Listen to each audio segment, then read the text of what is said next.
Welcome to the workshop on right-wing extremist violence and an insider's perspective. I'm Daniel Rothbart, professor at the Carter School for Peace and Conflict Resolution at George Mason University. Thank you so much for coming to this event on obviously a very critical topic in a issue of enormous importance for the United States and other countries. Just as a reminder, background information, the country is experiencing a political crisis that is fueled by so many different factors and groups, but one very powerful set of individuals and groups are extremists and hate groups.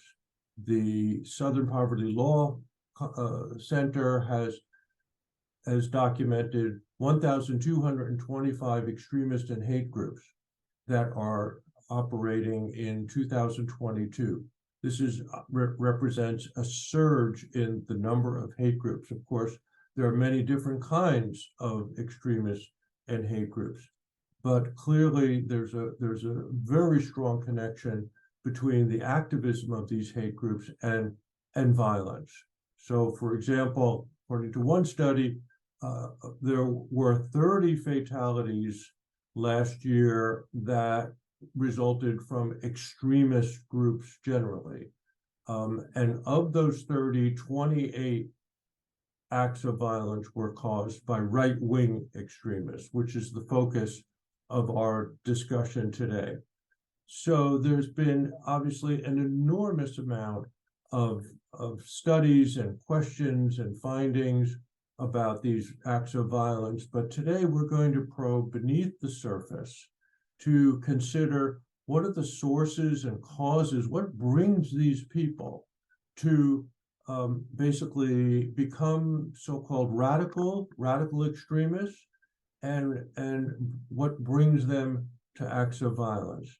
And we also want to address the equally important issue of transformation. How can they transform themselves, their mission, in a way that reduces their radicalization and their violence? So we would like to delve beneath the surface and consider what are some of the psychological factors, social factors. There's many different factors. This is an extremely complex subject matter that has layers and layers of complexity and disagreement. So today we have 4 speakers scheduled, and I'm going to announce them in turn. Our first speaker, we're waiting for her to come on, but I want to just explain, just introduce her officially here.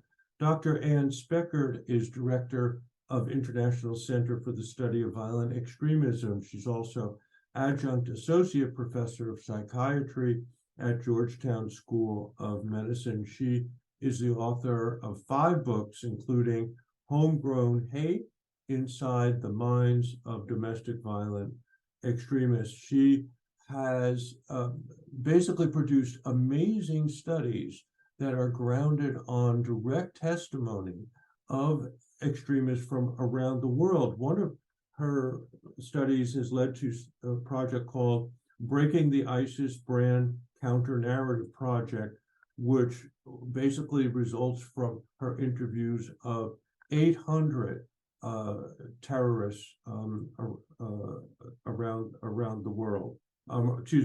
Terrorists from ISIS. And she is very active in training law enforcement, intelligence, and educators and professionals in this. So our second speaker is Elizabeth Newman, who is here with us. She is Chief Strategy Officer for Moonshot, which is a company using technology to disrupt and counter violent extremism globally. Ms. Newman recently served as Assistant Secretary for Counterterrorism and Threat Prevention for the Department of Homeland Security. She led many projects and programs that address a wide range of issues on domestic violent extremism and countering terrorism. After her departure in 2020, she became very active as an expert, speaking in many public forums and on domestic violent extremism, with many appearances in the major news networks. So thank you, Ms. Newman, for joining us. Our third speaker is Pardeep Kalika, who is an expert on addressing communal trauma. He is working for Parents for Peace. This is an organization where parents who were impacted by violent extremism come together to work with survivors, with former extremists and policymakers.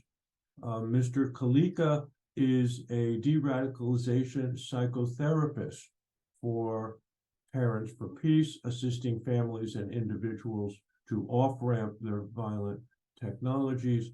He is author of many books, including The Gifts of Our Wounds.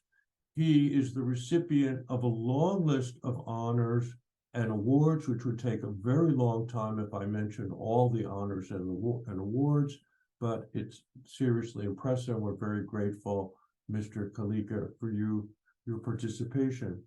Our fourth speaker is Jeff Schoep, and he is the founder and president of Beyond Barriers. He was once a neo-Nazi, with having spent 20 years basically in the leading the largest neo-Nazi organization called the National Socialist Movement. But in 2019, he left the group, denounced the neo-Nazi ideology, and committed himself to reversing the impact of hate and fear, totally dedicating himself to the humanitarian causes of working towards peace. He has spoken nationally and internationally, from synagogues to universities, from broadcasts to many different forums. So we are so grateful for your participation. So we will start. We're waiting for Dr. Speckhard, but I'd like to start with Elizabeth Newman, and we will have time after the speakers present their findings. We'll have time for discussion, an open discussion that inviting all the participants to this event to participate in the conversation. I'd like to ask everybody else, except for the speakers, to mute their audio, but you're invited to contribute through the chat, which we hope to be able to address those comments during the discussion session. So thank you very much, Elizabeth Newman. Thank you. It's an honor to be with you all. I am just going to turn this on real quick. There we go. You should be seeing slides. If not, somebody tell me.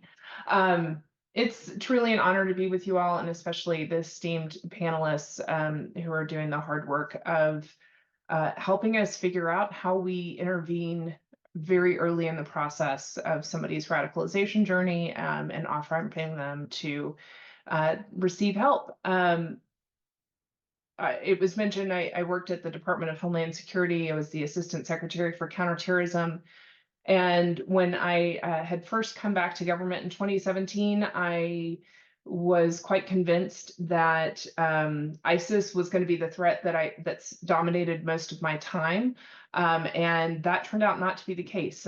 We learned fairly quickly that not only were some of the newfound homegrown violent extremist trends occurring inside the United States, but the online radicalization that was occurring for people enamored with ISIS and Al Qaeda was also taking captive those on the right, and we dealt with a number of attacks. And quite frankly, the government was very flat-footed, in part because we weren't structured as an intelligence community, as a policy community to deal with domestic threats very well.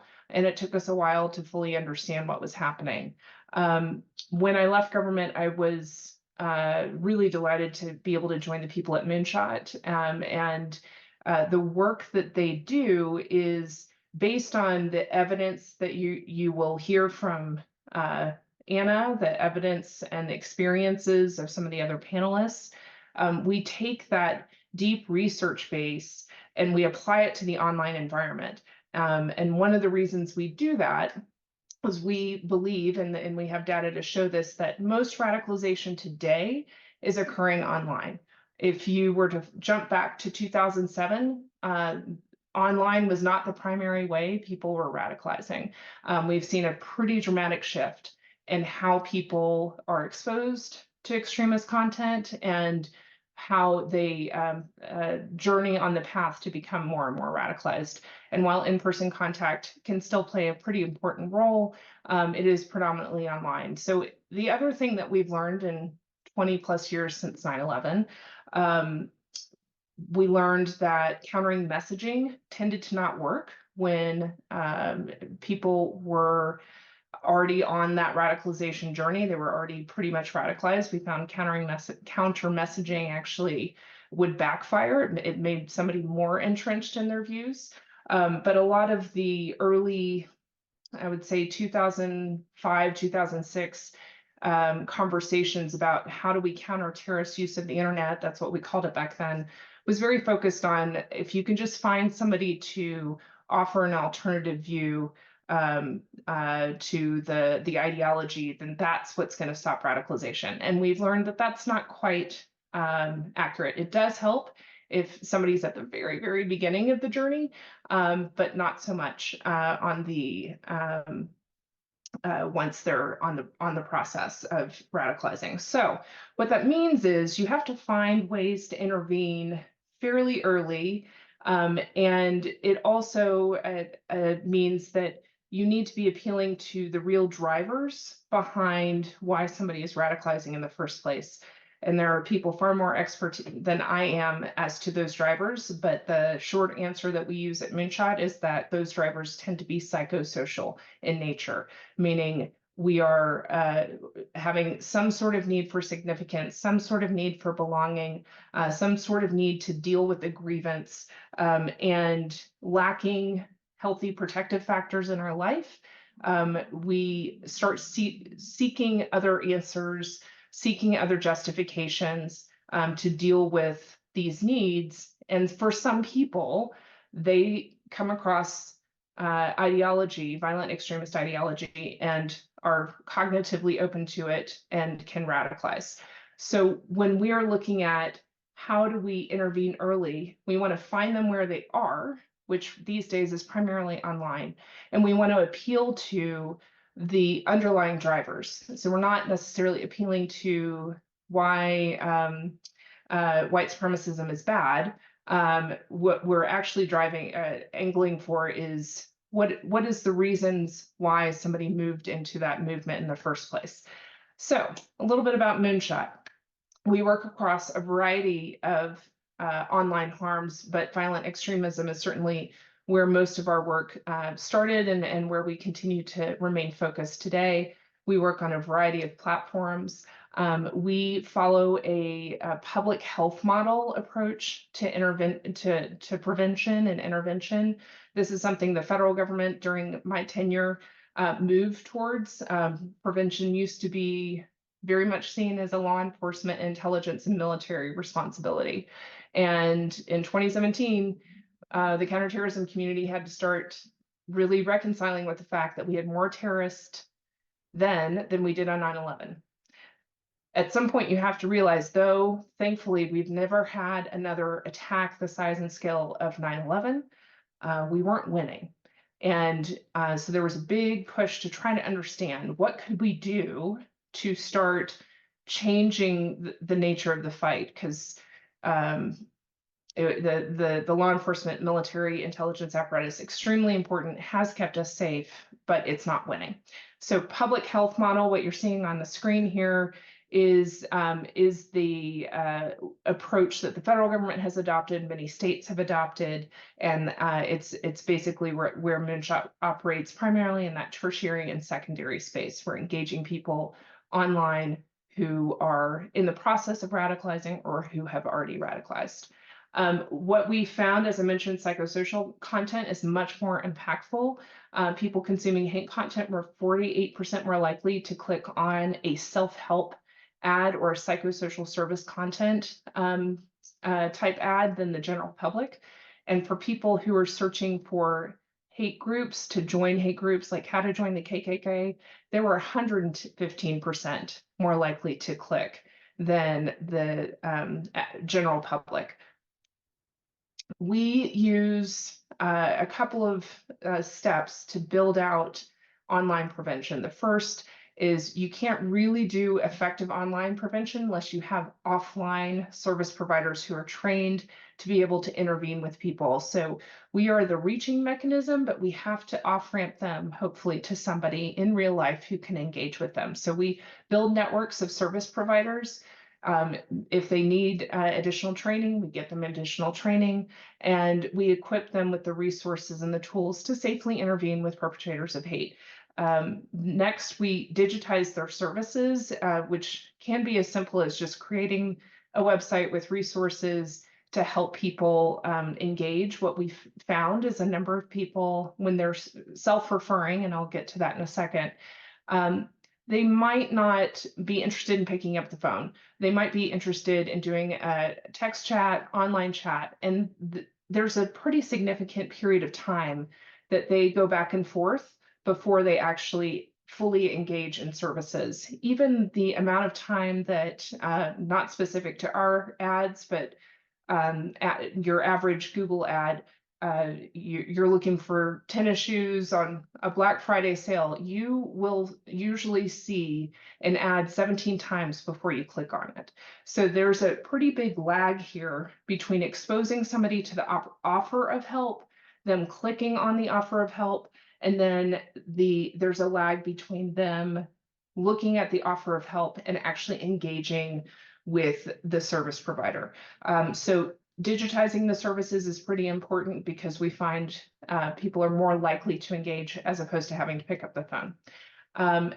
Next, the last piece here, the reaching the people, that is kind of our bread and butter at Moonshot. We have pretty significantly in the hundreds of thousands of keywords that we use, tailored to know if somebody is searching for harmful content, and we offer them support.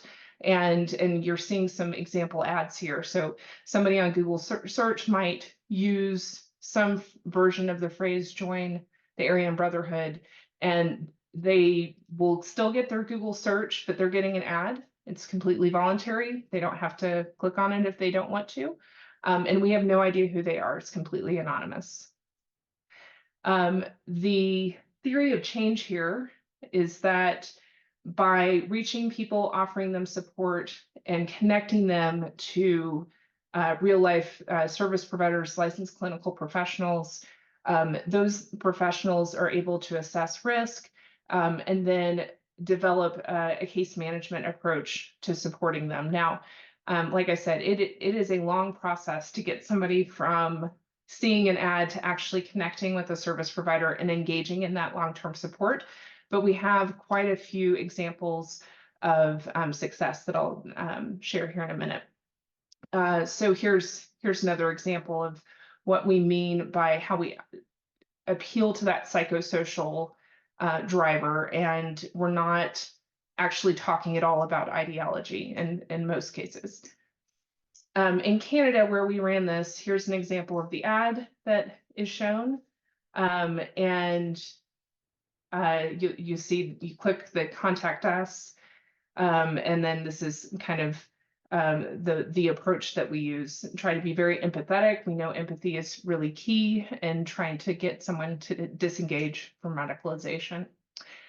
We have, in the work we're doing in Ontario and Quebec, 22 self-referrals to date, 5 individuals actively engaged with long-term care.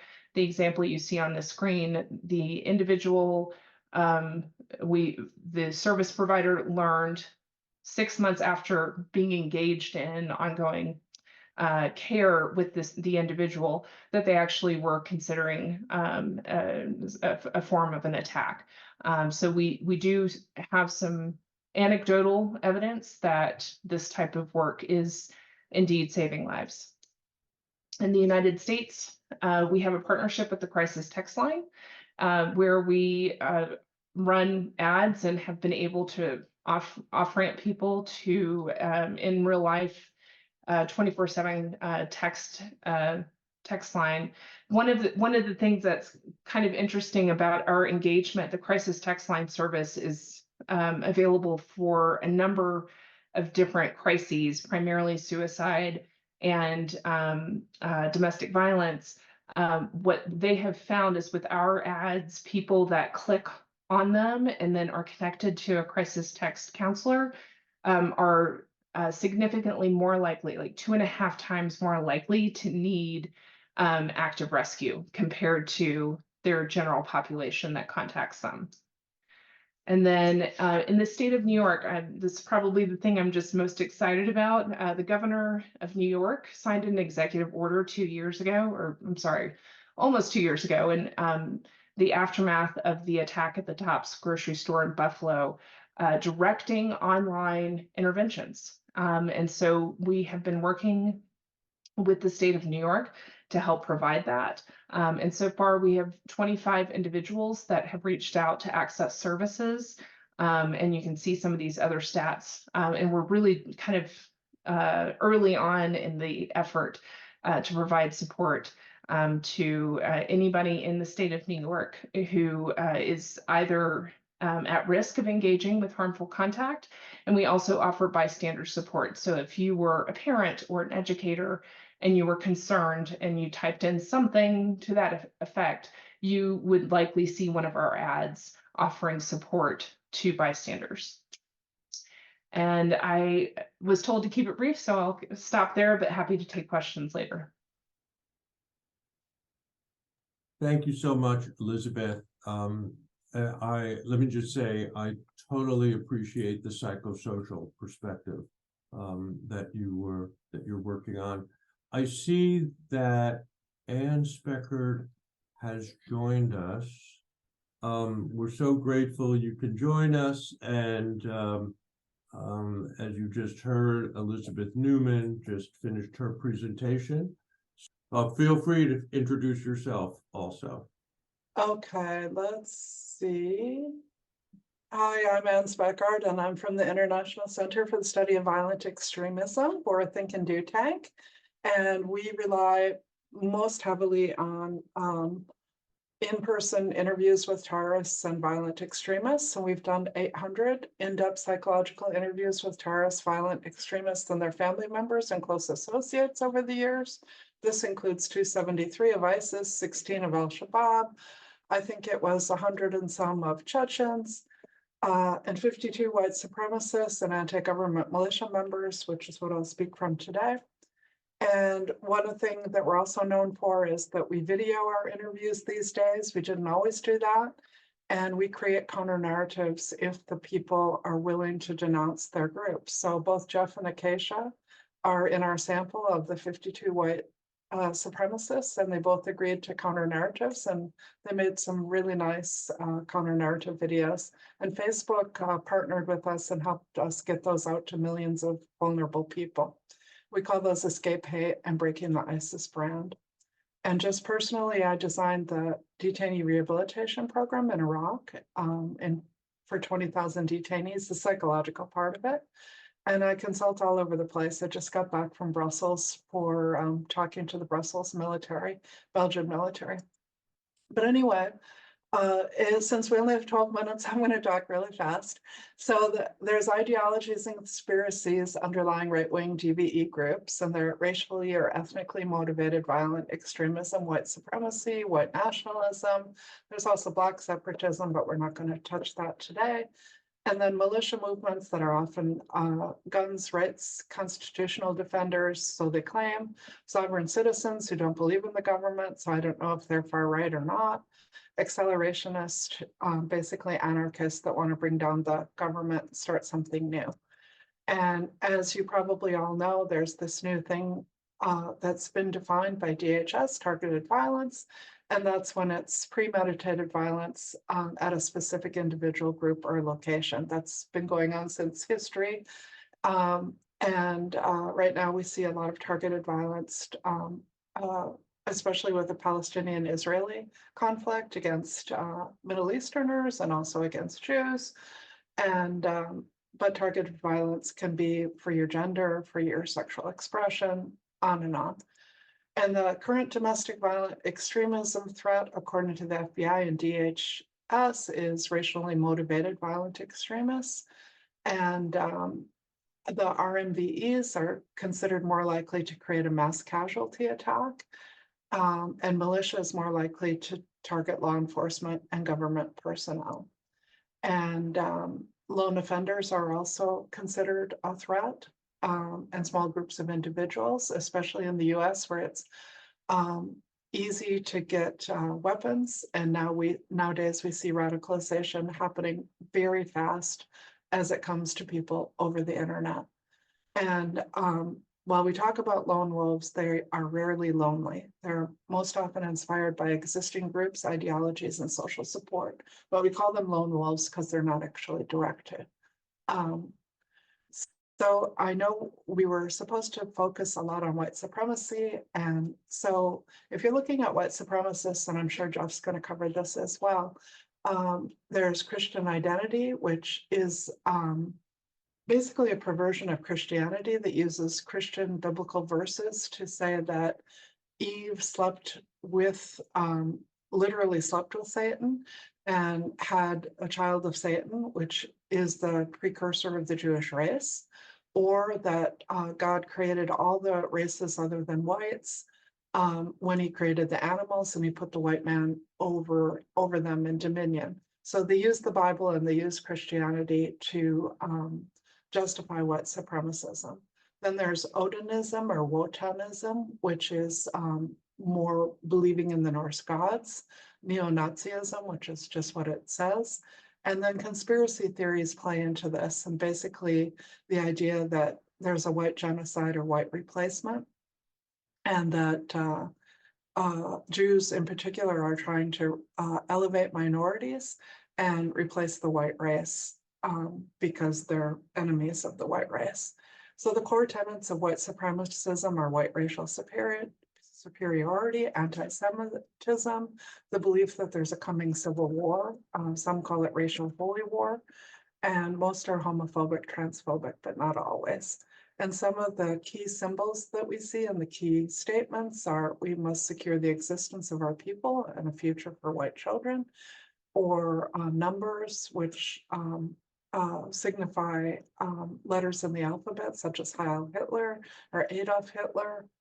And when I talk to police, I let them know that there's this phrase that people are taught to say: I have nothing to say when you get arrested. When we look at white nationalism, we're looking more at Proud Boys, who are believing in Western chauvinism, so they're Islamophobic, anti-immigrant. They are also anti-feminist, transphobic, homophobic. They generally oppose big government, the drug war, and political correctness. Then we have the Oath Keepers, and both Oath Keepers and Proud Boys were, their leaders were convicted of sedition against the government in the January 6th riots. And the well, let's look first. The Boogaloo Boys are accelerationists, anarchists, and they aim to accelerate a second civil war. They explicitly oppose law enforcement, and they're anti-government and not exclusively white supremacists. And Oath Keepers say they're defenders of the Constitution. They use paramilitary tactics to protect civil liberties. And they have a big priority of recruiting law enforcement, military, and first responders. And there was a data leak that the ADL exploited. You can read all about it, of how many people were actually in the police and the US military that ended up joining the Oath Keepers. We also have the 3 percenters, which are also anti-government. They say they resist tyranny and they focus on opposing gun control. And Patriot Front, who are white separatists, and they're the successor to Vanguard America, which was involved in the Charlottesville violence. So then also on the radar are sovereign citizens, which I'm not going to go into. And I just think even though we're looking at the far right, we have to remember that there's reciprocal radicalization, and Antifa is involved in coming out to oppose these groups. So when the Patriot Front organizes a march or the neo-Nazis organize a march, you can be sure you'll see the black bloc of Antifa. And I did manage to make 6 interviews with Antifa, in addition to the 52 of the white supremacists and anti-government militias. And I was really surprised to hear the Antifa guys saying, well, the Oath Keepers are coming out to protest with their assault rifles. I can't remember the name of the other group. So we're now applying for armed permits and concealed weapon permits. And Antifa basically oppose fascism. They're not highly organized. They justify property damage, infiltration, and doxing. They don't generally oppose law enforcement, although they don't have murders linked to them except for one in 2020. So they're not as lethal as the white supremacists.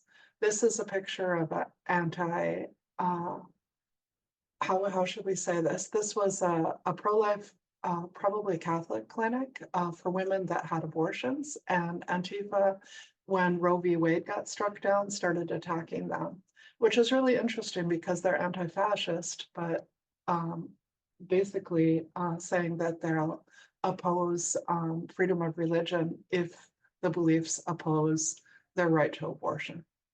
And then added into all of this picture is QAnon, which was teaching that the United States is controlled by an elite cabal of Satanists, sex-trafficking pedophiles.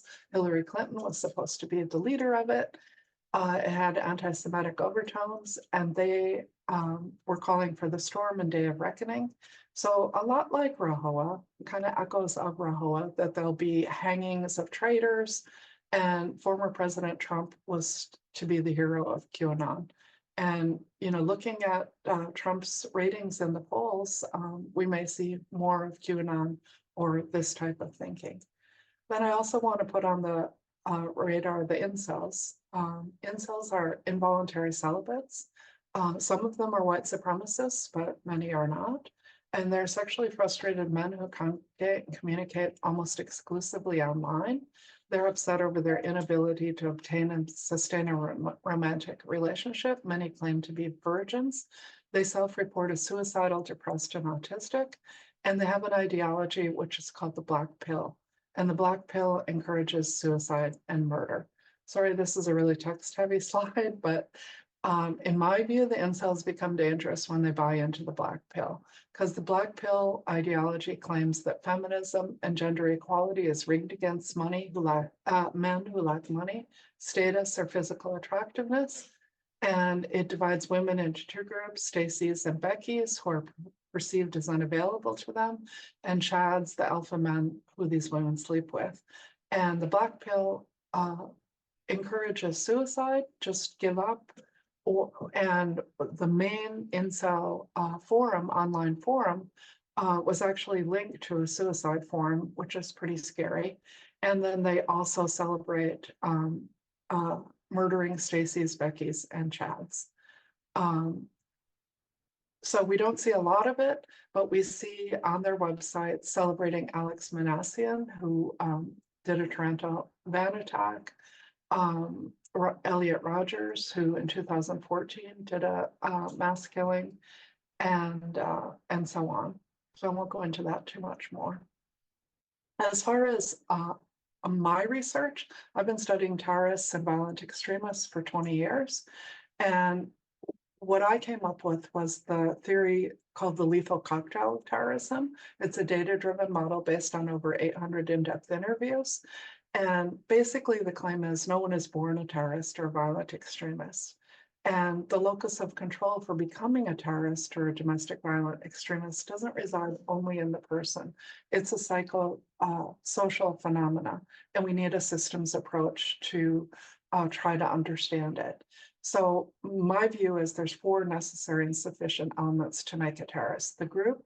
Hardly anybody operates without a group. The group organizes them, it has a leader, it targets specific individuals, it creates an ideology, which is the second element. And the ideology is almost always defensive. We're defending babies if we're an abortion clinic terrorist. We're defending the white race if we're white supremacists. We're defending Islam if we're ISIS. But it's usually defensive, and that these things are so awful that you have to move to violence. And then there's some degree of social support. So the more social support you see, the easier it is for people to join. And I always say, if you have one of these, if you have a phone, you have social support these days, because very quickly, if you go on Twitter or anywhere and start liking or sharing things from these groups or these ideologies, you'll get a group of people around you, and you'll get thrown down an algorithm that will just support you, and actual people will start trying to groom you to carry out an attack. Oh, sorry, I moved ahead. But and then the 4th thing is individual vulnerabilities. And we have a paper on our website about the lethal cocktail. There's 50 variables. You can look them all up. And they vary by conflict or non-conflict zone. They're revenge, territorial control. So like what you're seeing in Gaza right now, with a white supremacist, to be more about power and significance, dignity, belonging, purpose, that sort of thing. So why do people join violent extremist groups? They join because they believe it will meet their needs. So if you're looking at white supremacists or anti-government militias, there's older guys that act as role models and father figures to lost boys. There's the whole thing of love bombing online. So if you find a vulnerable person that's responding to what you put online, then you come around that person, and then you offer them all the social support and the encouragement to go deeper. You can promise to hold an important rank, be a hero, be a warrior. You can give them a purpose in defending sacred values. And if you're a partying group, you can invite them to party where they feel like part of the family and they're having a good time. You can promise them protection in prison or neighborhoods with racial tensions. What we found with the white supremacists is that people didn't go into the groups motivated by hate. They learned to hate. So they joined for a need to belong, to have a purpose, some sort of dignity, sense of significance that they got from their whiteness. And then they were introduced to an ideology through music, through literature, through online things, movies, informal conversations. And the people learned that if they wanted to maintain this sense of significance, purpose, and dignity and go deeper into the group, they had to adhere to the ideology, and in some cases even enact violence against the group's perceived enemies. And all of these groups tend to isolate their new members. They may instill a fear of God in them if there's a religious element. They misinterpret scriptures. They give them a sense of mission. They may use drugs, sex, hypnotic language to keep them in, and engage in cult-like mind control. So they lose a freedom of mind, which you can look into more if you look to the work of Stephen Hassan. So who are our current violent extremists? They tend to be more men than women. True lone wolves are rare, as I told you earlier, and they're people that have these needs. So in our sample of 52, we found that people joined for belonging and significance more than anything else. They came from families that were very troubled. A lot of them had parents that were doing drugs or alcoholics, or they themselves got into drugs and alcohol. They grew up with a lot of violence, so they needed a place to belong. The other thing that we need to think about today is that we're seeing something called salad bar terrorism, and that's where the groups join together against a common enemy. So when Jews are the common enemy, you can see a group, white supremacists, maybe talking to an ISIS guy. We see more references to using suicide terrorism, which has been more the domain of militant jihadists. So though if you go all the way back to Germany and to the Bader Meinhof, they were suicidal terrorists and it was glorified. So it's been around for a long time. And then nowadays we see the internet, disinformation, and social media as extreme contributors. And then we see this reciprocal radicalization. I just came back from Europe, and Geert Wilders' Power Party won in the Netherlands, and you're seeing that all over Europe. And maybe I'll just stop by showing one of you our videos, and then we can stop with that. How's that? This is Benji McDowell, and I think you'll see by listening to him exactly what I'm talking about. So I think this will play. I really felt so beat down at a young age. Can you hear it? Support system and not having strong Yes. relationships the way they should be. Didn't have no inspiration. I didn't have no hope. I really could care less if I lived or died. Started making bad choices and making that pretty much had the same attitude. I would never like mistreat anybody from race or anything like that. But being from the South, I had these preconceived ideas that, because a lot of people are told, well, the white people are better and all this stuff. There's a lot of stuff in the news and racial stuff. It was easy for me to start reading these ideologies, just letting it see me as a human being. I had got up with this guy, and he was telling me that he was actually going to a Klan rally. I told him I'd be interested in going. We drove to Alabama. There was people gathering there. There was around 200 people. I was inducted into the Klan. Went through the whole ceremony. My dad was white and cross. That night really changed me because it felt so powerful. I felt like I was loved. It felt like that's where I belonged at. I started just digging in deep to the white supremacist ideology of we superior and we better than other races. Other races are subhuman. When you get involved in this, they'll show you these verses and videos of Black people jumping on white people, and more about Hitler and Germany or the Civil War, and just learning all this history. I really got so consumed in this stuff that I really personally thought God wanted me to go out and hurt these people just for him. Felt like I was on this spiritual journey to God to be a warrior and be this hero that was going to save the world, get all these other races off the planet. He was telling me that Jewish people control the world, the banking system. There's a certain scripture that says something about Jews and synagogue of Satan. I had contact with the Imperial Wizard of United Klans of America, and I had told him that I wanted to do an act on the Jewish synagogue or whatever. I wanted to go in there and just hurt all these people with this weapon, thinking that they was the enemy.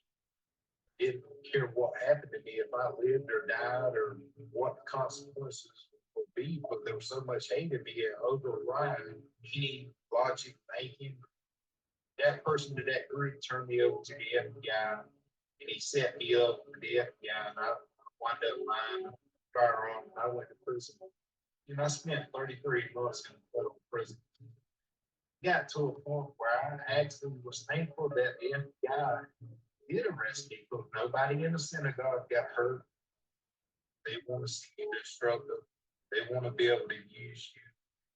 They cannot have your interests at heart and consume my life. So who I was as a human being. When I covered up that swastika, that was it. It caused me problems with myself. I had no pride in that no more. I did not represent what it stood for. Some of these people they never make it back to the loved ones. They make it to the graveyard. They wind up dying at a young age. They had so much potential and so much value that they didn't even realize they had. So I should thank Jeff for helping us to get that interview, and Jeff and Acacia. And the sad thing is Benji ended up going back to prison because he didn't get the help that he needed. And he was judged as still dangerous because of his drug use, his continued drug use. So I'm going to skip all these slides, but I'll be happy to send them around, or you can send them around. But as far as disengagement, we found in our sample ebbs and flows of engagement are common. Doxing has a serious effect. Some people were proud to be doxed by Antifa, but on the other hand, it made people think twice about that they were going to pay a high price for staying in a group. And spontaneous de-radicalization does occur without programs via positive interactions with members of minority groups. So like I told you, that they're instructed not to mix with minorities, but when they do and have a positive experience, then they start thinking about it. And the barriers and bridges to disengagement include being in an echo chamber. Tattoos are a major barrier to reentry. I interviewed one guy that had swastikas on his face, and he said, you know, it's just impossible to get a job, to get accepted anywhere. Therapists are afraid and ill-equipped to deal with people, although the McCain Institute is working on that. Friends, family, and finances can all be barriers to exit. Some people have their jobs totally wrapped up in the white supremacist group. Family members may still be in the group. It may necessitate losing all your friends, maybe even your spouse, maybe your children. And exiting is psychologically and socially stressful, and it really requires informal and intensive efforts to support the person that is trying to get out.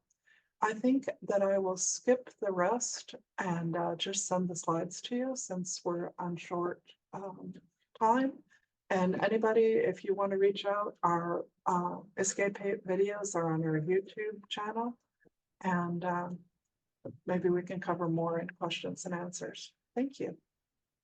Thank you so much. And a lot of important information. We put a link to your website for your center in the chat, so other people can access. And this is the book. This is the book that covers a lot of this. So a lot of the stories and videos are linked in that book too.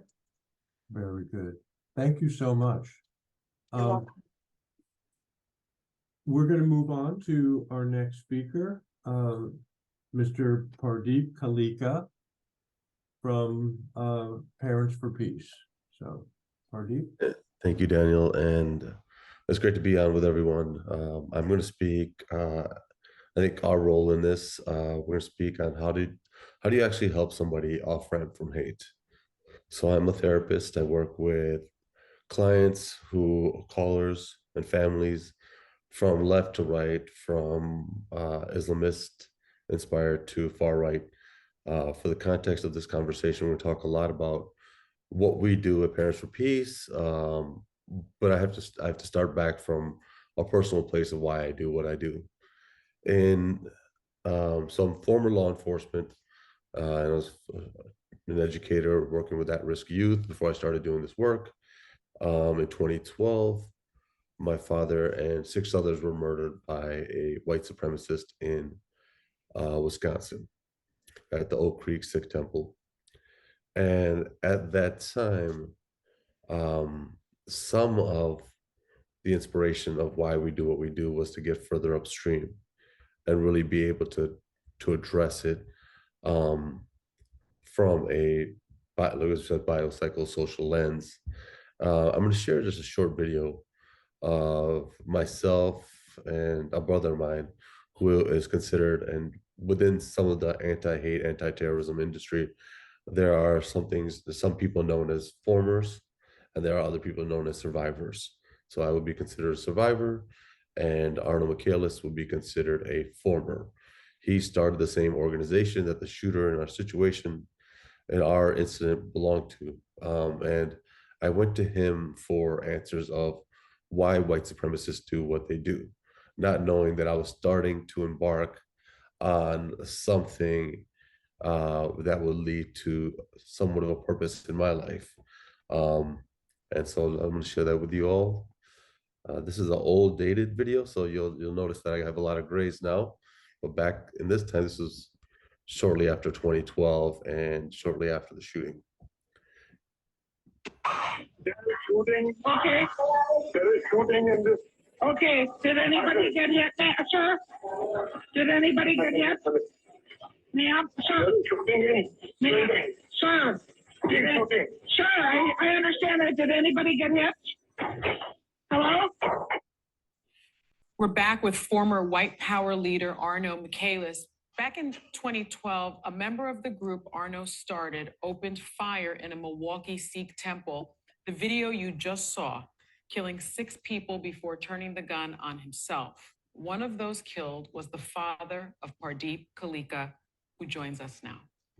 Welcome.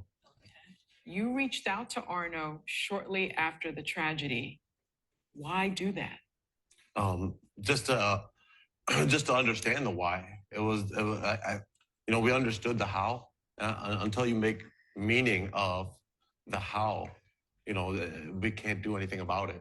And a lot of it was, in the aftermath of it, we were sort of going through our own grieving process. But this was kind of different. It was on national TV. It was one of the worst race-based hate incidents that had happened in 50 years since the Birmingham bombing.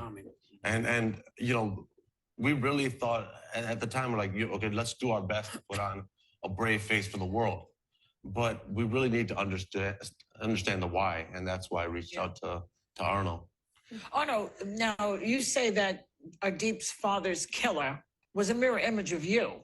You said that before in the first segment. Right. And I'm just wondering, do you have feelings of guilt? Do you feel like you're responsible in some way because the person was like you?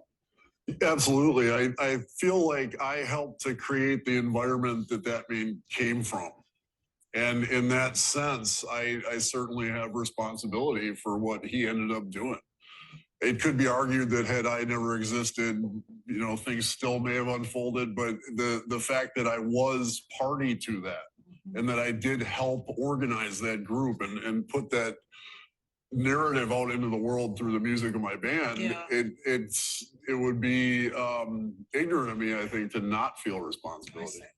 So from inside, help us understand the possibility of forgiveness. Forgiveness was definitely not about forgetting, because we definitely have not forgotten.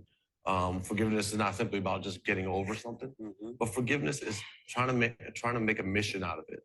And when it is your pain, or you can draw strength from it. What is it like between you now? What does the relationship look like? Well, originally when I told people that I was going to meet a former white supremacist out for dinner and talk to him, everybody was like, "You've lost your mind. You must be going through something. Are you okay? Are you?" So I'm like, man. And then I had to test. Am I okay? What put you at ease? What put me? He asked me where we were meeting. My favorite restaurant is a Thai restaurant in Milwaukee. So I said, "Hey, we're going to meet at this Thai Lao place." And he was like, "Whew." No white supremacist would have ever stayed at a Thai food. I was gauging his response. I was like, okay, well, if he says the burger place with like a bar, I was like, that's stereotypical white. supremacist.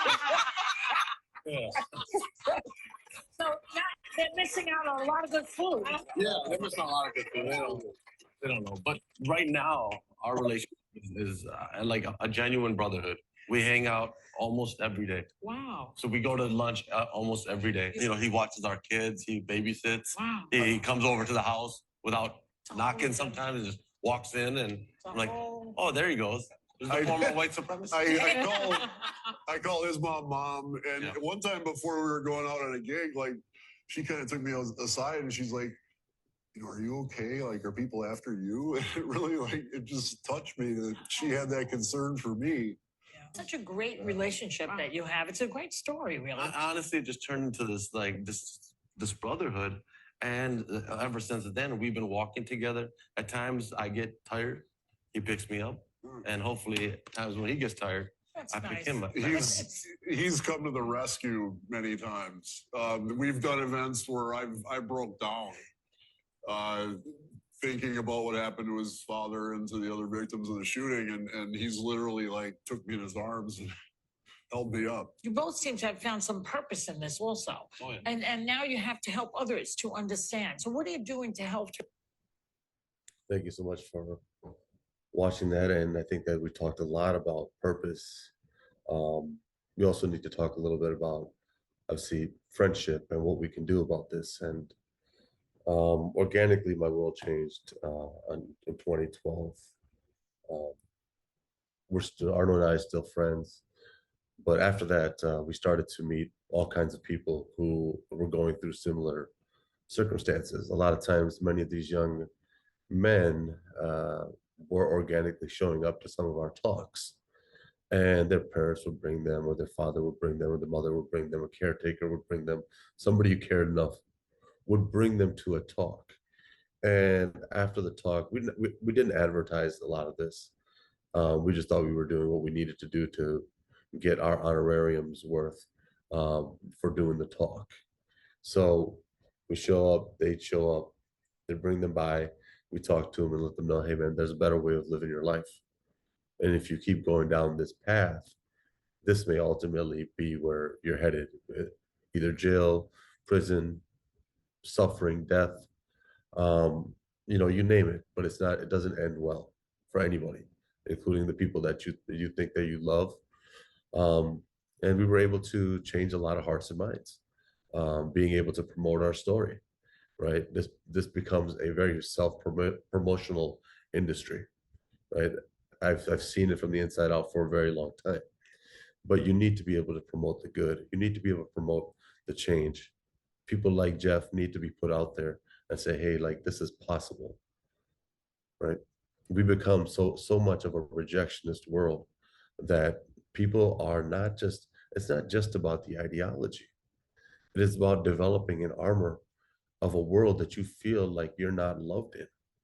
And some of these young men are just like any other person. They're going out there and developing this suit of armor, and they think that it's going to protect them against this world. Many of these young men are suffering from very severe anxiety.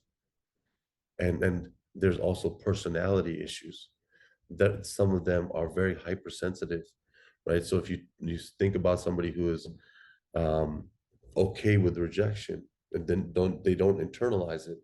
Some of these young men have been internalizing it for a very long time. So as a behavior change, taking all of that into account, how do you help this person lead a better life? How do you walk them through, you know, the parts of the world that they're so scared of, they're so worried about, or somebody has told them that they have to protect? In 2015, I was lucky enough to meet Miriam Churchill, and she and other members who have been affected by terrorism or extremism were starting this group called Parents for Peace. And her and I spoke, and we spoke about ways that mental health practitioners could really take this work on, and what some of the reservations, as we spoke about, were with therapists and people in the psychiatric industry understanding terrorism. And we saw a lot of difficulties, even at that time, just practical difficulties of, if I am a practitioner in Wisconsin, how do I help a client in Texas? All of those things make it very difficult for us to help people who are in this place. But we were determined. And as we started to meet more and more families affected by losing their children to extremism or terrorism, that inspiration turned into a mission and purpose, and we were able to launch one of the first hotlines, and that hotline is active today. People who call that hotline will receive services free of charge. We will work with that client from the intake process to scheduled intervention sessions to direct and indirect intervention to family peer support counseling to eventually off-ramping with attached services, because we know that this is just not about them off-ramping from the ideology, but because they've built a whole identity around it. And the hard part sometimes really is this, like, we will have parents who call in and say, hey, can you tell my son, or can you tell my loved one how stupid they are for believing in this ideology, or how wrong they are? And I just tell them, I said, no, I'm not going to tell them that. They've already been told enough how wrong they are. I'm going to build trust. I'm going to build a relationship, and I'm going to build something that can replace that ideology organically, so that when they take that suit of armor off, they can put another one on. Because if you don't do that, you work in a very irresponsible manner. But just because somebody gets out of the ideology doesn't mean that they exit into a healthy life, right? And I think Jeff could talk about some of the challenges of all of that, right? But sometimes even the ideology, as vile as it is, and I'm telling you, it's vile. It has hurt many people. It hurt lots of minorities. Sikhs are one of them. I mean, every year are disproportionately targeted because of who we are, right? All of that to say that sometimes it also serves as a protective factor. So when you're working in behavioral health and you don't weigh, hey, at what point do I start to actually address the ideology, take care of the underlying issues, understand that there's substance abuse, probably high rates of anxiety, internalization, to get them to a better place where we do say, hey, because identity, purpose, and belonging, right, as we say, are some of the vulnerability factors and grievances, right? Those are common in everybody. Aren't we all looking for identity, purpose, belonging? Don't we all kind of have grievances? But don't we need to lead somebody to have a better sense of identity, purpose, and belonging? Luckily, some people are going to that place where they can. And Jeff is an example of somebody who can do that. But there's a lot of young men out there who right now, even this particular industry, when we think about hate, sometimes those voices, the formers, are also being put out of even having a voice in recovery. So I think that we have to be careful. And I'm saying this because we are a disproportionately targeted group. We have to get further upstream. We have to be courageous enough to say, how are men being conditioned in this country? What are they learning? And how can they unlearn this to have a healthy sense of manhood? And I think that some of that is all the work that we need to do.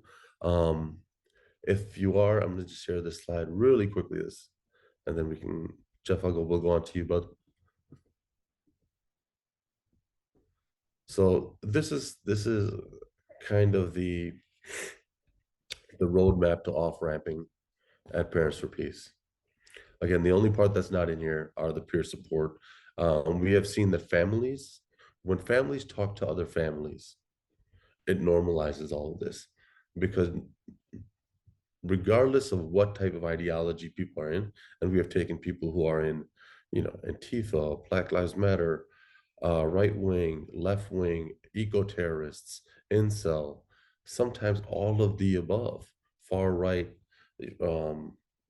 anti-government, militia, Islamism, and I do have to say this. I think there's somewhat we can say that some of the underlying issues of all of those ideologies are similar. They share similarities, but the consequences of being involved in different ideologies are not the same. So I think Elizabeth spoke about post 9/11. Post 9/11, our world changed, right? Policies, governance, systems changed. We developed an infrastructure to be able to address foreign terrorism. In 2012, 2013, 2014, we were screaming to the gills of white supremacy is a problem. White supremacy is a problem. I would hear in conversations all over the place with people in positions of leadership who were like, oh, he's full of shit. He doesn't get it. Like very smart, intelligent people who we were convincing. And finally, but there still very much is a culture problem. So again, former law enforcement, you can change administration, you can change the chief, you can change what is written at the top, but until it gets to the rank and file, the culture really doesn't change. White supremacy still is very, very normalized in our society today, to the point that you have law enforcement officers, military personnel, other things. Islamism isn't as normalized. If somebody joins a Muslim-inspired group, right, that's not as like, well, you know what, we're going to help that. And I think that we should help everybody out. I think that should be across the board. But let's not misguide ourselves and say, hey, just because there's similarities, that they're the same thing and they suffer from the same consequences according to US policy. So with that said, we do need to have an approach that helps individuals as early as they can, whether that person is getting into right, left, whatever type of ideology. And so this is our methodology of, you can contact our helpline at 1-844-497-3222, and then we'll go through the intake process and then schedule those interventions. And then finally develop some tools and get a person the services that they need to be able to off-ramp. With that said, I'll pass it over to you, Jeff. Thank you, Pardeep, and raw emotion, brother. That was powerful. And thanks to the Carter School for Peace and Conflict for having us, and Elizabeth and Ann as well. Excellent presentations. I want to say that the essence of peace building starts with dialogue. That's it in a nutshell. And a little bit about my background, who I am, and where I came from. For 27 years, I was involved in neo-Nazism. My grandfather, my mother and grandfather, his family, they came over from Germany. My grandfather fought in World War II. So that was my entry point. It wasn't that I was taught to hate or taught racism or taught to get involved in that sort of thing in our household. That was very much against that sort of thing. But that was the entry point for me, was that historical fascination with my grandfather and with that period of our family history. So when we say anybody can get recruited into these movements and brought into these movements, there's different reasons. For some, it might be a sense of belonging. For some, it's a purpose. For other, for me, it was that history. That was the entry point. I can tell you that my grandparents, my parents, they tried everything, absolutely everything, for years and years and years to get me out of that environment, to try to stop my involvement, to try to get me to see the light. And they were very supportive about that, about trying to help me. And nothing got through. And other things in life later on further radicalized me. When you have experiences that happen to you along the way and you start justifying things, you say, well, this happened, that happened. Now, all of a sudden you're deeply involved in this. So I think it's important to note too, that nobody joins these movements thinking they're going to be the bad guy. I think when society looks at these organizations and looks at the people involved in this, they say, a lot of times they'll say, you know what, you've got to know that this is wrong. You've got to believe that this is wrong. You're doing this to be the bad guy. That is actually very, very rare when you get involved in this. And I'm saying this from a place of having spent just nearly a lifetime involved in this stuff.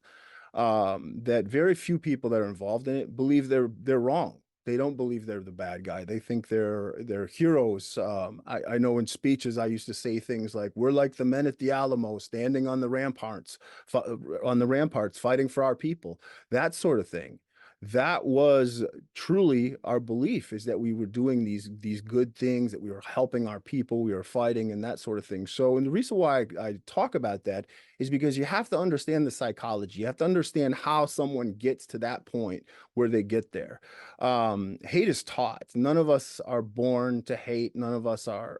Some of us are raised that way. Some of us are taught that in the household, and that's a whole nother dynamic that's more difficult to break through. But a lot of the people that are involved were not taught that. You taught, for me, for example, I wasn't an anti-Semite. I wasn't a racist until after I joined. I was indoctrinated at that point, and then I became a raging anti-Semite. That's hate was fostered and developed in there. Hate is caused by fear. Fear is a driving factor behind these organizations. It is the fear of being replaced, the white replacement theory. It's fear that immigrants are taking their jobs. Fear, fear, fear, fear, fear. We can go down the list. Almost entirely, it comes back to fear. So once we understand that and the indoctrination process, then it becomes ingrained. And it becomes, they struggle with things like confirmation bias, where they believe that their set of facts are the reality. A lot of these organizations function like cults. And I know when I was involved in it, I didn't like that term. And I can tell you, when I was dating and one after another, females that I was dating would say, "Jeff, you're involved in a cult. This is like a cult." And I'd get angry about it. I'd say, why am I making these bad choices? Why am I picking these bad girls that think that I'm involved in a cult? It was me. I was the one that was misguided, but I couldn't see it. So to the radicalized extremist, even when people are pointing it out, they don't see that. They don't see that they are the ones that are wrong. So that's why I do say it is a lot like a cult. It is very much like a cult, being involved in that. And as Anne Elizabeth and Pardeep all had mentioned, people involved in this stuff are quite isolated. It is very isolating in a lot of ways. In that sense, that cult-like mentality, it's like an echo chamber or a bubble. So everybody that you know, because you've pushed everybody else away, you've pushed away your family if they're on the outside of it, you've pushed away old friends, you've pushed away everybody that's not part of that circle or that bubble, that echo chamber. They're trapped behind those barriers. And when you become like that and you're in that mindset, all you think about, your whole social network, everything that's around you is supported by that group. Your identity, your belief system. If you start questioning things and you ask one of your friends that's in the group, "Hey, I'm starting to wonder, why do we say this about Jewish people? Or why do we say this about Black people?" Or pick your group. Why? All of a sudden, that's reinforced in that echo chamber. So we must endeavor to bridge the gap between dehumanization to rehumanization. When you're involved in these type of organizations, you dehumanize you other people constantly. Everyone else is the enemy, everyone that's outside of that barrier. And even in the white supremacist groups, a lot of times you think, well, you're just against minorities or Jews and other races and other religions. You're against all the other white people that don't agree with you too. I can tell you from experience, most of the violence that I had been involved in over the years was white on white in a lot of cases, because there were other people that we were fighting with that disagreed with us. To dehumanize someone and not see the humanity in them is key in this, and to rehumanize those individuals. We all have that humanity inside of us, and that rehumanization process of reaching someone is something that we call relational dialogue, and it's having conversations. And I can tell you how I was able to get out for all those years. As I had mentioned, my parents, family, everybody had tried to reach me. It didn't work. When I had sat down with a man I call my brother today, Daryl Davis, who's an African American, when I had sat down with him, and soon after that with a Muslim lady by the name, my sister Dia Khan, when I had sat down with them, we had conversations. And they spoke about vulnerabilities. They spoke about how racism and hatred affected them as children. What that did to me was something that no one else was able to do all those years for 25 plus years. It broke something inside. It touched me inside because I thought how racism and hate affected them and their personal stories and what they shared was so heartbreaking and so tragic that it was something that I never thought about. I thought, here, I'm doing this great thing. I'm fighting for my people. You don't think about what it does to the individuals that it hurts. You don't think about that. And then all of a sudden I start thinking about my own children and thinking, is this really that great? What if somebody would have done that to one of my children? How would I have felt? How would that have affected me? All of a sudden I couldn't reconcile with this system of beliefs anymore. I couldn't stand on those ramparts and say that I was noble, that I was honorable, that I was doing a good thing if it was harming other people like that. Sharing those vulnerabilities, having that dialogue. It's not about a lot of us when we have these conversations, especially if it's an argument, you want to think about what you're going to say next. That's what you're thinking about. I'm going to say this next because I'm going to win this argument. That's not dialogue. That's not good listening. Conversations are reciprocal, not one-sided. You have to be able to listen. You have to become a good listener. And to reach these people that are involved in this kind of stuff, in any kind of radicalization, not just far right, but all the different kinds of radicalization, it is dialogue, kindness, empathy, compassion, sharing things and listening. Once you listen, they have to listen too, because conversations are reciprocal and you're going back and forth. And that's how relationships are fostered. And I know some of the other speakers talked about that as well, but that is it right there in a nutshell. There's so many different ways. There's no one way that's right. There's no one way that's going to reach every single person that's involved in this stuff.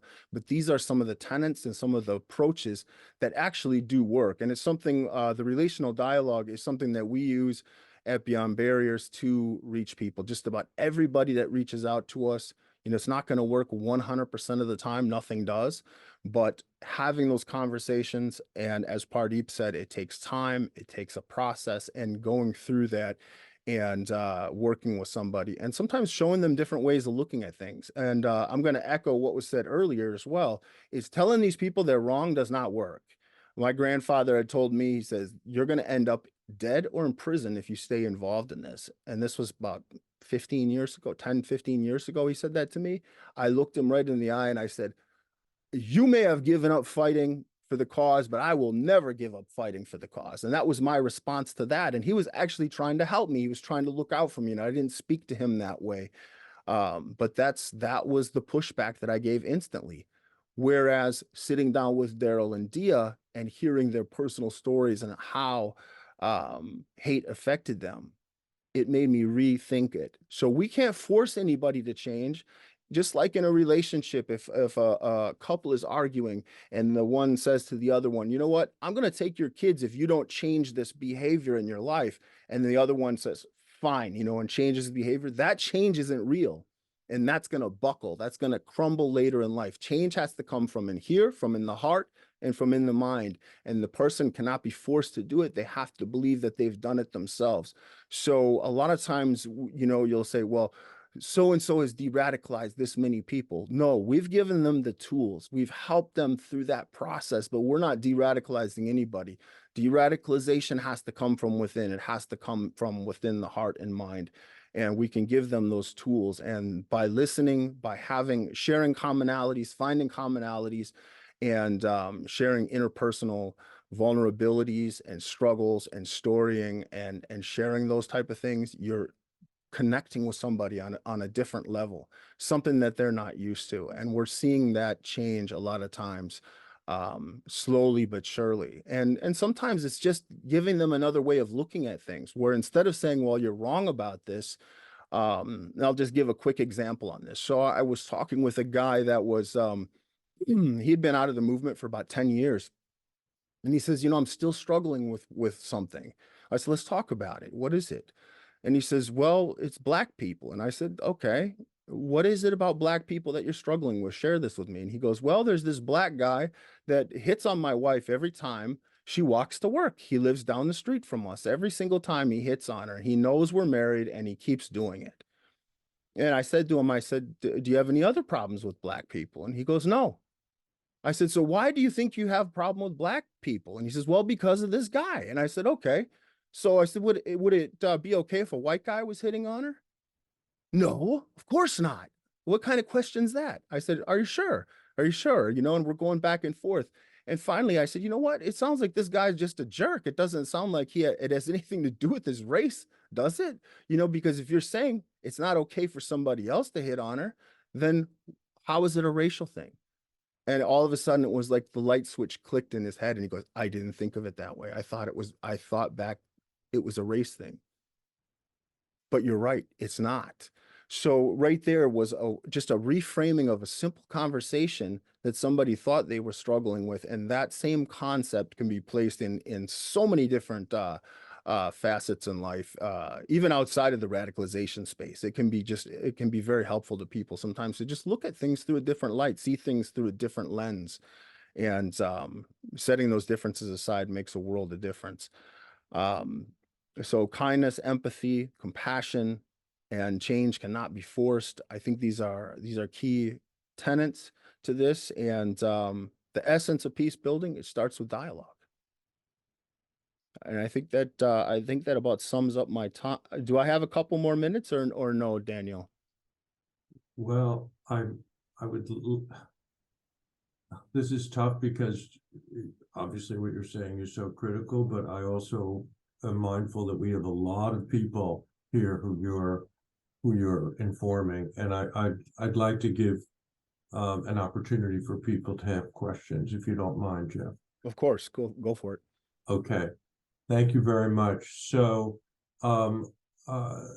please raise your hand in the reaction from the reaction tab at the bottom, and we'll go through. You're invited to present questions, comments, and if you could direct your question to individual, maybe one or more of the speakers. So I see Mitch Kale. Can you hear me okay? Yes. Pardeep, thank you. I actually started crying when I heard your story. I'm extremely sorry what happened to your family. So sorry. So first of all, Elizabeth, you were talking about what are the societal conditions that are conducive to this. And I've spoken with Dr. Bandy Lee about 3 weeks ago. I've talked to him about 5 times, and she talks about, look at Trump. What creates the societal milieu, the social determinants of health, what is going on? And when there's so much inequity, you create these conditions where this is what happens. And so, interventions have to occur, like psychosocial, et cetera. So the other thing is I was in contact with Dr. Danelle Harvin, who testified before Congress. I chatted with him several times, not on the phone, but on LinkedIn, actually. And he talked about the blended ideology where all these groups coalesced when he spoke to Congress. And then I sent him some things on vicarious trauma and how people who watched January 6th, myself included, it was very traumatic to me, and I saw some triggering from it. The other thing is, you won't even believe this. I was on Facebook and I observed a group named Free Eagle News, and they were planning to harm President Biden. They had explicit plans, and I screenshotted it and sent it to the FBI. And I also told Dr. Harvin. And when he testified to Congress, he said it's all over social media. They were openly planning everything. It was wide open, and there was a failure of law enforcement, FBI, to pull that together. And he said we were drinking out of a fire hose of information, and then it went down. And then he's also said it all blended back into the states now, and they're all kind of hanging out. So I live in Redondo Beach, a lot of white supremacists in these beach cities here. They all just kind of hang out here, but you don't quite see them, but you'll see swastikas on a hospital near where I live. So, the societal mental health thing I want to respond to. the social determinants of health, what creates these conditions, what are needs that are not being met, like Pardeep said. And Jeff, thank you. Like awesome talk. Like awesome, Jeff. So I just shared thoughts. I'm a psychiatric RN. I have a lot of experience in inpatient psychiatry and outpatient community mental health. I probably want a career in this field somehow. I don't know how. I don't know how I got interested. I met Dr. Errol Southers, and we've been in chat email a few times, and I don't know why this interests me, but I think Trump is what got me in. Trump got me into like forensic psychiatry. What is going on?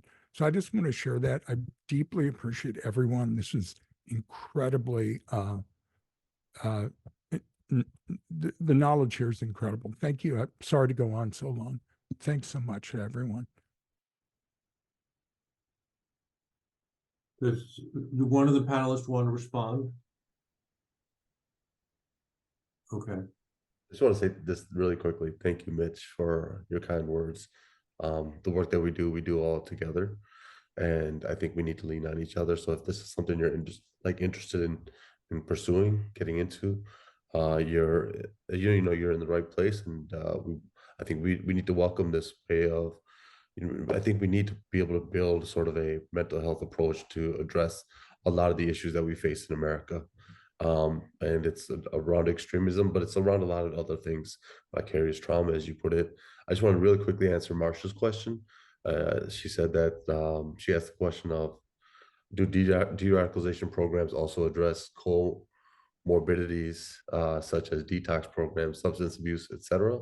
This quick answer to that is, yeah, we definitely de-radicalization programs need to address co-occurring conditions. Sometimes those co-occurring conditions are so overwhelming that they will actually not allow you to get to the therapy or the processing, because if you have substance abuse, if you have suicidality, if you have somebody who is ruminating on homicide, psychosis, if they're not medicated, destabilized, if they're in a place of crisis, any of those things are so severe that you'll probably not be able to have the actual trusting relationship that you need to have. I think Jeff pointed out to this as well. When somebody's in a very, very bad place, you have to try to figure out a way to be able to pierce something there, to be able to establish some kind of rapport, to work from the inside out. But substance abuse, all of that other stuff, the co-occurring stuff, severe anxiety. Some people are so lonely and so isolated that they haven't been out of their house in nearly months or years, and that's very severe. So the ideology may be something that you address even later on.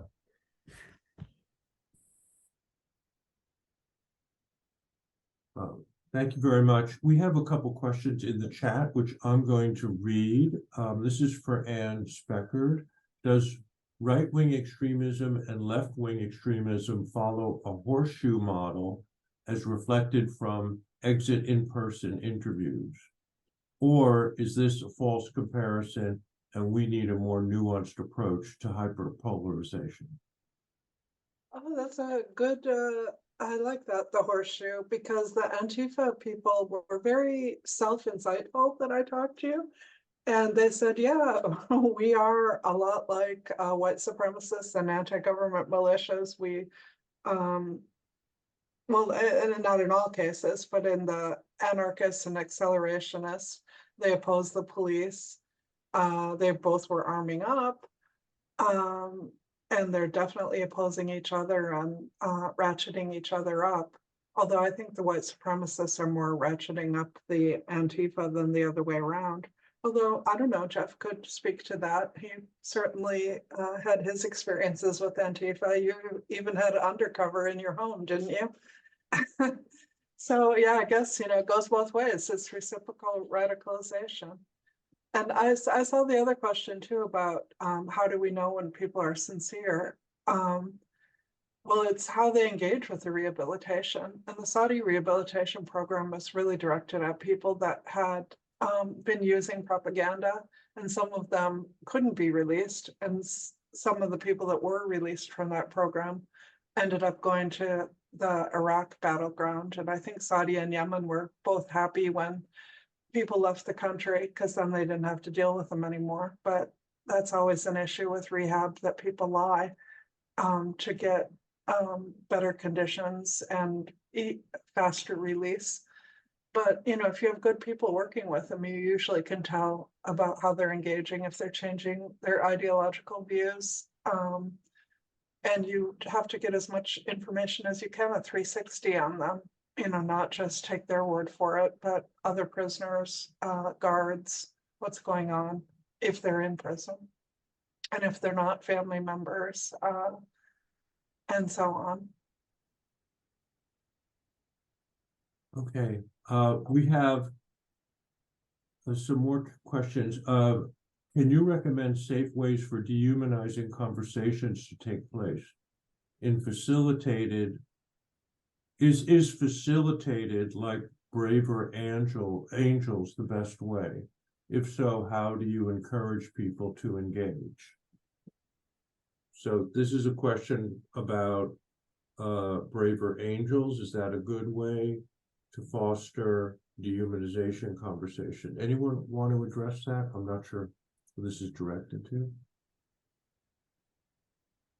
I would just say that it's really important to treat the people that you're working with to humanize them, because they've been dehumanized as well.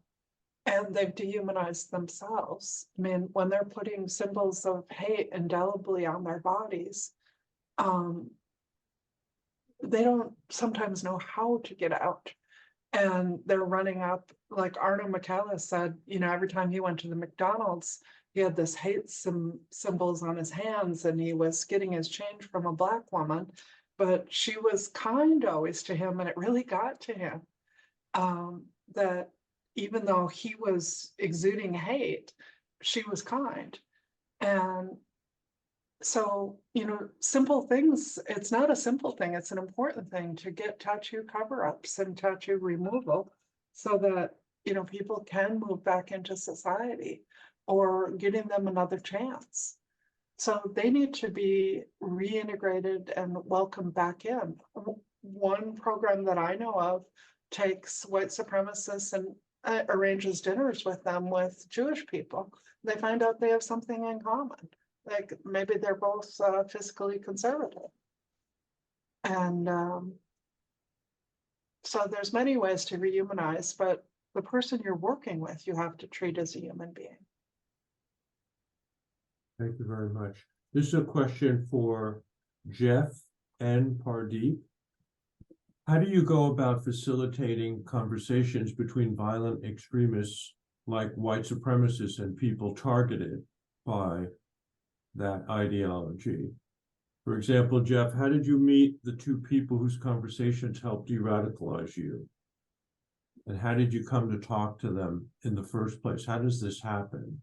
Well, in my case, it was in my role as the leader of the NSM. They were coming to interview me for films, but they which was a common thing, and it wasn't like it just happened, you know. But their approach, both Dia and Daryl's approach, was a very humanistic approach. It was one of curiosity and trying to understand, and reciprocal conversations that went back and forth, sharing. So that was a little bit different. And we do facilitate, like Anne had mentioned, you know, sitting down and having dinner with people that you once dehumanized.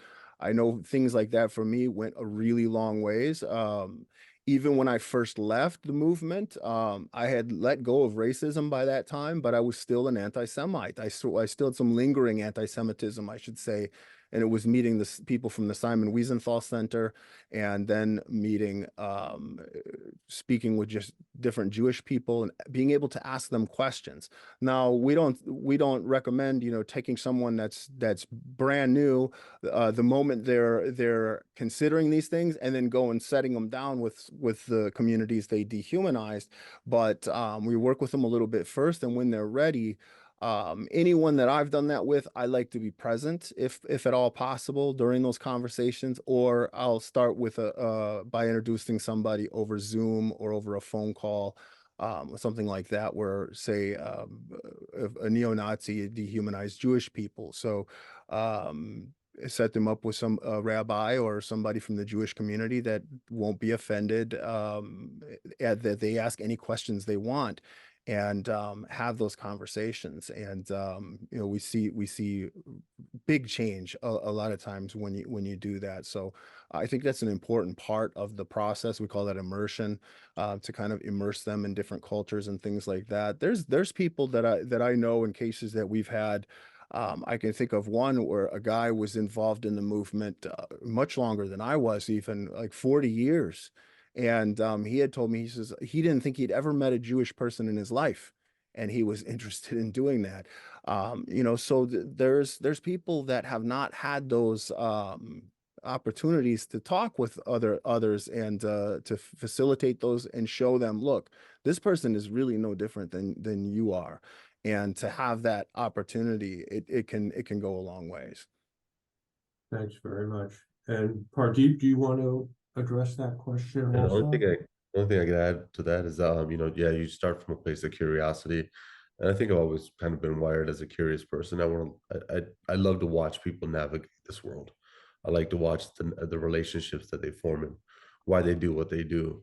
But then you start to develop, as you start to develop trust, and I don't really let them know what my story is. They don't know.